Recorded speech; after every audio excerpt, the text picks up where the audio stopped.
Welcome to Unit 12. So my husband's pretty used to the College Board's odd choices by now. He hears me complain about them often enough. But when I told him we had only one Impressionist painting on the list, he was genuinely shocked.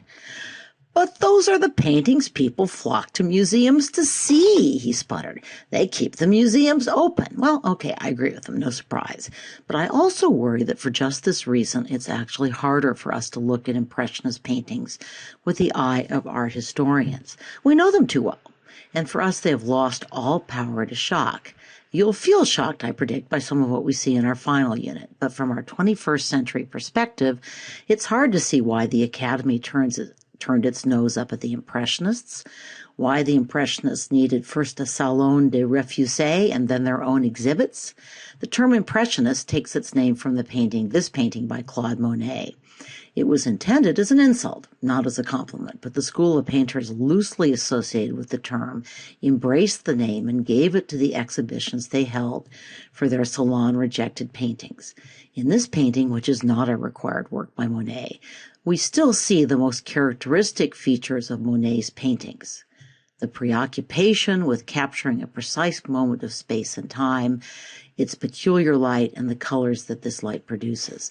It's precisely because the world was moving so quickly, because change was the order of the day, that Impressionists sought to freeze change in a moment and to capture change over time.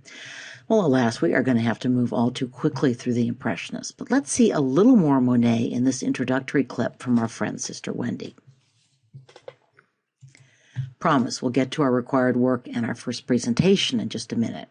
But I don't think there's any better example of the Impressionist fascination with the transient effects of light and atmospheric change than Monet's Rouen Cathedral series.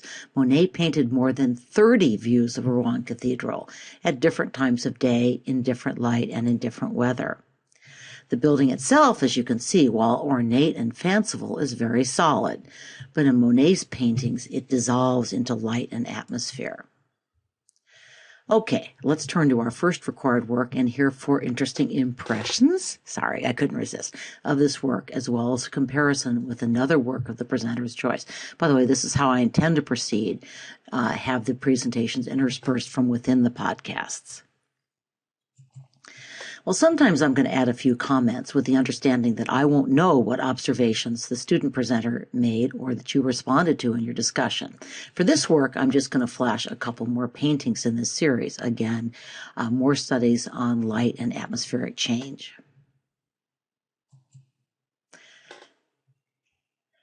Now, this is not a required work, but I really wanted to include another Impressionist painting. The work actually has a more interesting and somewhat darker backstory than this cheerful scene would seem to indicate, and we've put a video up that would help you see that if you're interested. And maybe you'll hear some of these details from our presenter in a minute. But before we go on to that presentation, I want to talk a little bit about painting technique, which is going to be an increasingly important theme in this unit. My apologies to the student presenter if I steal some of your thunder. So if the application of color in Impressionist paintings sometimes seems a little random, it is not. Impressionists studied and benefited from advances in optics and color theory. I'm going to talk more about this in my lecture on Expressionism and Post-Impressionism. So the Impressionists understood that white light was made up of all the colors in the spectrum. While the Impressionist artists abandoned the old idea that the shadow of an object was made up from the color of the object with some brown or black added, instead they enlivened their canvases with a new idea. The shadow of any color could be mixed from pure hues and broken up with its opposite color on the color wheel.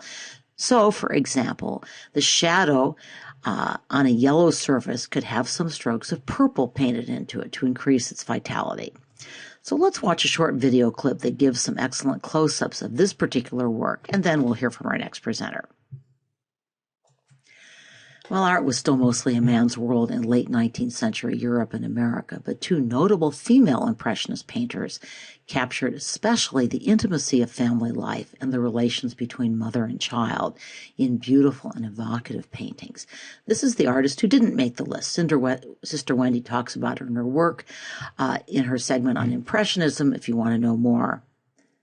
But this is the artist that did make the cut, though not this particular painting. So note, by the way, how this painting captures a variety of patterns in the cloth. The oil painters of the Northern Renaissance were fascinated by what about fabric?